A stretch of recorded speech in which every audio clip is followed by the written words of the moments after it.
কথায় শোনা যায় যে মৃত্যুর পর নাকি মানুষ সবথেকে শান্তির জায়গায় পৌঁছে যায়, সারা জীবনের মতো শান্তি অনুভব করতে পারে।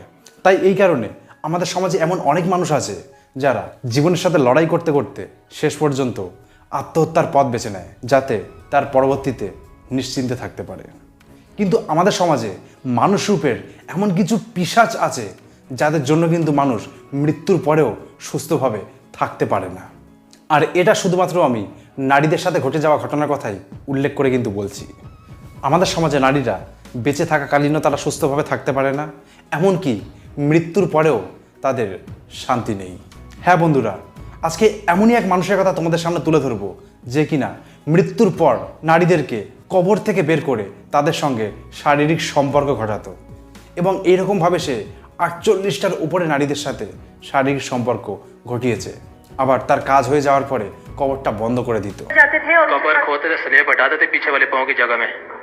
स्लेब हटाया, स्लेब वो कबर की जगह पे ना, कहाँ पाँव की जगह होती है, वो हटाते थे, फिर अंदर जाते थे।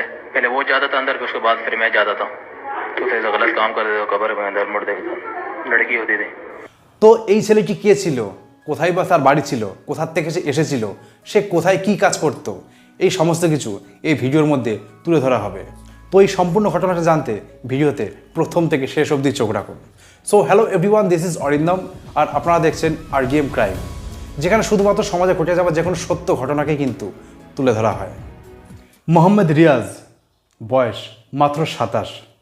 সেই ছেলেটি ছিল হচ্ছে পাকিস্তানের ছোট্ট একটা গ্রাম সারগোদা গ্রামে সে বসবাস করত।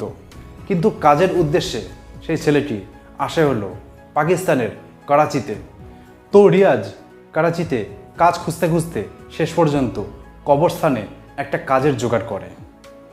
সেই কবরস্থানে তার যে কাজটা ছিল, প্রত্যেকদিন কবরস্থানগুলোতে জল টল দেওয়া, কবরস্থানে দেখভাল করা, এটাই ছিল তার কাজ। তা সে প্রত্যেকদিন সে তার কাজই করত। তো যাই হোক, সেখানে তার আরেকটা বন্ধুর সাথে পরিচয় হয়। সেই বন্ধুর নাম ছিল হচ্ছে ওয়াসিরা। সেই ওয়াসিরাও সে অনেকদিন ধরে সেই কবরস্থানে একই কাজ করত। এবার বেশ কিছুদিন যাওয়ার পরে একদিন রিয়াজ লক্ষ্য করে যে তার যে বন্ধু ওয়াসিরা, সে সন্ধ্যাবেলায় কবর খোঁড়ে এবং কিছুক্ষণের জন্য কবরের ভেতরে ঢুকে যায়, আবার কিছুক্ষণ পরে কবরের ভেতর থেকে বেরিয়ে আসে, আবার মাটি চাপা দিয়ে কবরটাকে যেমন তেমনই করে দেয়। তো প্রথম সে রিয়াজ এই ঘটনাটা দেখে খুব আশ্চর্য হয়ে গেছিল যে ও কি করে, যে প্রত্যেকদিন সন্ধ্যাবেলা হলেই কবরের মধ্যে যায়, আবার কিছুক্ষণ পরে বেরিয়ে আসে। তা যেহেতু ওয়াসিরা রিয়াজের থেকে অনেকটাই পুরনো মানুষ ছিল, সিনিয়র ছিল, আর রিয়াজও তখন নতুন নতুন জাস্ট কাজে ঢুকেছে, তা এইসব ভেবে তাকে অত কিছু আর জিজ্ঞেস করতে পারতো না, ভয় পেত। তা এরকম বেশ কিছুদিন যাওয়ার পরে তো একদিন রিয়াজ ওয়াসিরাকে জিজ্ঞেস করে বসে, আচ্ছা তোমাকে আমি প্রত্যেকদিন দেখি সন্ধ্যাবেলা তুমি কবরের মাঝখানে যাও, মানে কবর খুঁড়ে কবরের ভেতরে ঢুকে যাও, আবার বেরিয়ে আসো, আবার কবরটাকে ঠিক করে দাও, তা তুমি কি করো? এই কথা বলার পরে তার বন্ধু ওয়াসিরা তাকে তার কুকর্মের কথা সব কিছু বলে, যে সে নারীদের সাথে শারীরিক সম্পর্ক ঘটায়, যে সমস্ত নারীদের কবরস্থানে পুঁতে দেওয়া হয়। তো এই কথা শোনার পরে রিয়াজের মধ্যেও একই রকম একটা অনুভূতি জাগলো। এরপর থেকে রিয়াজ আর ওয়াসিরা তারা দুজনে মিলেই প্রত্যেক দিন একই কাজ করা শুরু করলো। তারা সবসময় লক্ষ্য করত কখন কোন নারী সেই কবরস্থানে ঢুকবে, এবং যখনই কোনো নারীকে কবরস্থানে দেওয়া হতো তারপরেই সন্ধ্যা হলেই তারা কবরস্থান খুঁড়ত এবং লাশের যে পেছন দিকটা, মানে সেই ছেলেটা জানিয়েছে যে লাশের মানে যে দিকটা পা থাকে সেই দিকটা নাকি খোলা যায়, ওপেন করলে ভেতরে ঢুকে যাওয়া যায়, ভেতরে অনেকটা জায়গাও নাকি থাকে। তার প্রথমে ওয়াসিরা যায়, সে তার কাজ করে আসে, তারপরে রিয়াজ সেও যায়, সে তার শারীরিক সম্পর্ক মিটিয়ে আসে সেখান থেকে। এরকমভাবে বেশ কিছুদিন চলছিল।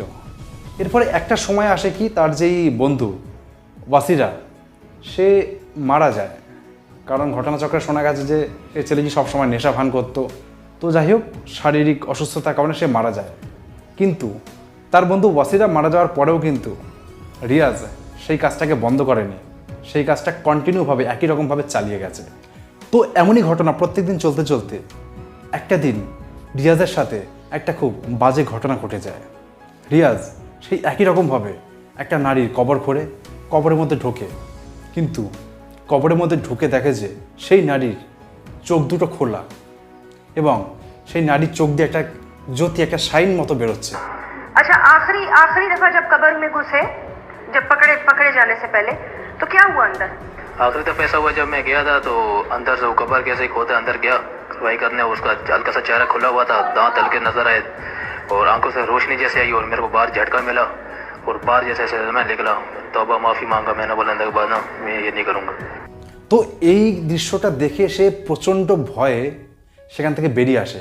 কবর থেকে বেরিয়ে এসে একদম মা গো বাবা করে একদম পুরো দৌড়ে একদম পুরো লোকালয়ের মধ্যে চলে যায়। যে গিয়ে সে মানে ভয় পেয়ে মানে বুঝতে পারে না যে সে তখন কী করবে। আরও অনেকগুলো বাইরে লোকালয়ের মধ্যে গিয়ে কিছু লোককে গিয়ে ঘটনাটা জানায় যে কবরের মধ্যে একজন মনে হয় এখনও মরেনি, জীবিত আছে, তার চোখ টোকগুলো এরকম রয়েছে। এই কথা শুনে সেই সমস্ত লোক, অনেক লোক ছুটে আসে সেখানে এবং এসে তারা যখন দেখে কবরটা খোঁড়া এরকমভাবে, তো তারা তখন ভাবছে যে এরকম কি করে হলো, কবর তো এরকম খোঁড়া থাকার কথা না। তা এই কথা তখন রিয়াজকে জিজ্ঞেস করে বাকি সমস্ত লোক যে কবরটা এরকম কি করে হলো, কেউ তো কবর এরকমভাবে ছেড়ে যায় না। তখন রিয়াজ বলে যে আমি জানি না, এরকমই ছিল। তা যাই হোক, সেই সমস্ত লোক বুঝতে পারে যে এটা নিশ্চয়ই রিয়াজেরই কাজ, আর যেহেতু এর মধ্যে একটা নারী রয়েছে তা সুতরাং নিশ্চয়ই এ মনে হয় কোনো বাজে কাজ করার উদ্দেশ্যেই মনে হয় এর ভেতরে ঢুকেছিল। সেই মুহূর্তে আশেপাশে যত লোক ছিল তারা নাকি রিয়াজকে প্রচণ্ড মারধর করে এবং তার মধ্যে একজন পুলিশেও কল করে, পুলিশ আসে, এসে তাকে ধরে নিয়ে যায়। তো পুলিশ এসে ধরে নিয়ে যাওয়ার পরে তারপরে পুলিশের কাছে গিয়ে অনেক রকম জিজ্ঞাসাবাদ হয়। পুলিশ যখন রিয়াজকে জিজ্ঞেস করে তুমি এরকম কেন করতে, কতদিন ধরে করছো, এবং সে পুলিশের সামনে বলে এই নিয়ে সে 48টার ওপরে নাকি এরকম কাজ করেছে।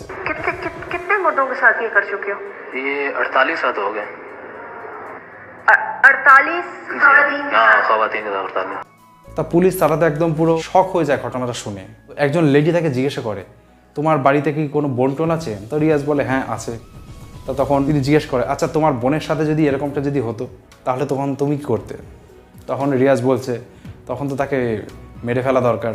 তা পুলিশ সেই ঘটনাটা বলছে তোমার বোনের সাথে এরকম হলে তুমি যেমন তাকে মেরে ফেলবে, তা তুমিও তো যার সাথে করেছো সেও তো তার ওর বোন বা কারোর দিদি, তাহলে তোমার সাথে কি করা উচিত? এবং পুলিশের সাথে সে যে কথা বলছে মানে তার কথাবার্তার মধ্যে মনে হচ্ছে না যে তার মধ্যে কোনো অনুশোচনা কোনো ভাব আছে। তো যাই হোক, পুলিশ সূত্রে জানা গেছে যে এই যে মানে মৃত নারীদের সাথে এরকম ঘটনা ঘটানো এটা নাকি এক ধরনের মানসিক রোগের মধ্যেও পড়ে নাকি। এই ধরনের রোগটাকে সাধারণত বলা হয় নেক্রোফিলিয়া। এই রোগে আক্রান্ত যে সমস্ত মানুষ আছে তাদের মানসিকতা নাকি এরকমই হয় যে মৃত মানুষদের সাথে বাজে কাজ করা। এবং রিয়াজ এটাও জানায় সে শুধুমাত্র নারীদের কবরই কিন্তু খুঁড়তো, কোনো বাকি লোকদের কবর কিন্তু নয়। বা পুলিশ জিজ্ঞেস করে যে নারীদের কবর কিভাবে তুমি চিনতে পারতে? তা সে বলতো যে নারীদের কবরের ওপর দিয়ে নাকি একটা চাদর মতন পাতা থাকতো, তো যেটার জন্য আইডেন্টিফাই করা যেত যে এটা নারীদের কবর, এর মধ্যে কোনো মেয়ে আছে। তো যাই হোক, এটা একটা মানসিক রোগের মধ্যে পড়লেও এটা না যে এর কোনো বিচার হবে না, এর জন্য আইন পথে ব্যবস্থাও আছে। এই ঘটনার জন্য তার সাথে কি আইনি ব্যবস্থা নেওয়া হবে সেটা নিয়েই সব কিছু কথাবার্তা চলছিল। ঘটনাটা যদিও অনেক পুরনো, তো একবার যদি চিন্তা করে দেখা যায় মানে মানুষের চিন্তা ভাবনা কোথায় আজকাল নেমে গেছে। মানে একটা মানুষ মারা যাওয়ার পরেও কিন্তু তার জীবনে কোনো শান্তি নেই। তো এই ঘটনাটা জানার পরে সমাজের কাছে একটা মেসেজ কিন্তু পৌঁছে দেওয়ার আছে যে যেই সমস্ত মানুষের মধ্যে এরকম মেন্টালিটি আছে, এরকম মানসিকতা আছে, তারা যেন এই সমস্ত ঘটনা থেকে দূরে থাকে। কারণ একটা কথা সবসময় জানবে, যেই মানুষ অন্যের সাথে খারাপ কিছু করে তার জীবনেও কিন্তু কখনো ভালো কিছু কিন্তু হয় না, তার জীবনেও কিন্তু সবসময় খারাপ ঘটনাই কিন্তু ঘটতে থাকে। তো যাই হোক বন্ধুরা, আজকের ভিডিওটা এটুকুই ছিল। ঘটনাটা কেমন লাগলো কমেন্টস করে বলো, লাইক করতে ভুলো না।